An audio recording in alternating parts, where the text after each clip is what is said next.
J'étais un peu surpris par la sortie de Michel Houellebecq, qui a été tellement dénoncé.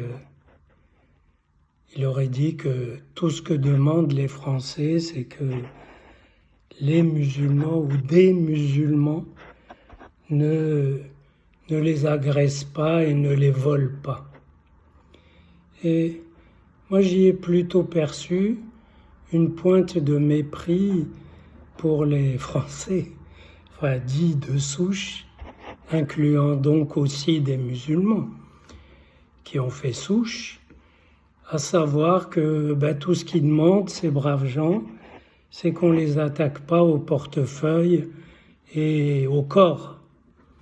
Ce n'est pas très ambitieux comme projet, mais apparemment, c'est ce qu'ils dénoncent. Sinon, maintenant, quelqu'un avait signalé que les prisons étaient remplies en majorité de Maghrébins et d'Africains. Ça a été dénoncé comme raciste, puis c'est maintenant admis par l'État en des termes plus sophistiqués, le pourcentage des détenus d'origine, etc. Comme quoi, des vérités toutes bêtes sur lesquelles on pourrait commencer à agir pour les transformer, doivent en passer par un état de tabou, ensuite être abordées avec des pincettes, puis être jouées dans un langage administratif, connu, admis. Voilà, c'est comme ça. Sinon, il faut être assez indulgent avec cet écrivain et ne pas oublier qu'il est passé en procès pour avoir dit ce qu'il pensait de l'islam. Alors, j'ai entendu un avocat, Malka, je crois, qui était tout fier d'avoir trouvé la ligne de démarcation. Il dit, on a le droit de critiquer une idéologie, voire une religion, mais pas des personnes ou une communauté. Il avait l'air tellement content d'avoir trouvé cette distinction qu'il en oubliait de la critiquer, de la soumettre à un petit examen critique. Car le Houellebecq en question, il a eu un procès parce qu'il avait opiné sur la religion musulmane, pas sur les musulmans.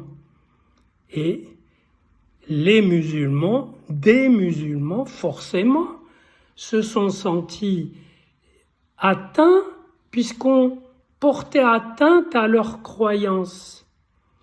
Donc, la frontière étanche que ce monsieur croit avoir trouvée entre les croyances qu'on peut critiquer et les croyants auxquels il ne faut pas toucher est plus que naïve.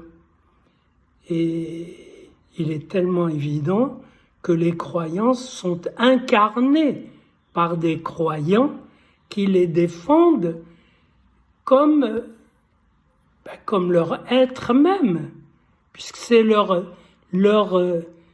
fond d'amour le plus sincère. Donc on ne s'en tire pas comme ça. Évidemment, Houellebecq n'aurait pas dû trop prendre cette formule trop massive. Et il aurait dû simplement décrire, dire par exemple qu'une religion qui appelle ses plus zélés à combattre les autres, il n'y a pas à s'étonner que parmi ces plus zélés se trouvent des gens qui ne voient aucun problème à agresser ou à voler les non-croyants en application de ce que leur inspirent ces appels sacrés. Et là, c'est une description. Ce n'est pas une déploration. Il ne faut plus déplorer. Il n'y a rien à déplorer. Voilà, c'est comme ça. Il ne faut pas pleurer. Et, bien sûr que c'est une perte de liberté, mais il faut en prendre acte et voir comment on peut quand même s'exprimer. Et d'ailleurs, Houellebecq a trouvé une sublimation après son procès, une sublimation remarquable, puisqu'il a écrit ce roman Soumission, qu'il a écrit d'autres choses aussi, également passionnantes. Donc, il n'y a pas d'outils infaillibles pour s'exprimer. Il n'y a pas de distinguo inattaquable, mais il y a la liberté de créer, de détourner, de tourner des obstacles pour exprimer des choses qui, je dois le dire, intéressent aussi beaucoup de musulmans. Beaucoup de musulmans n'aiment pas l'idée que la délinquance soit essentiellement le fait de gens qui viennent d'Afrique ou du Maghreb. Ils n'aiment pas ça. Ils n'ont pas tort, parce que ça écorne l'image que eux aussi voudraient donner de leur croyance. Voilà.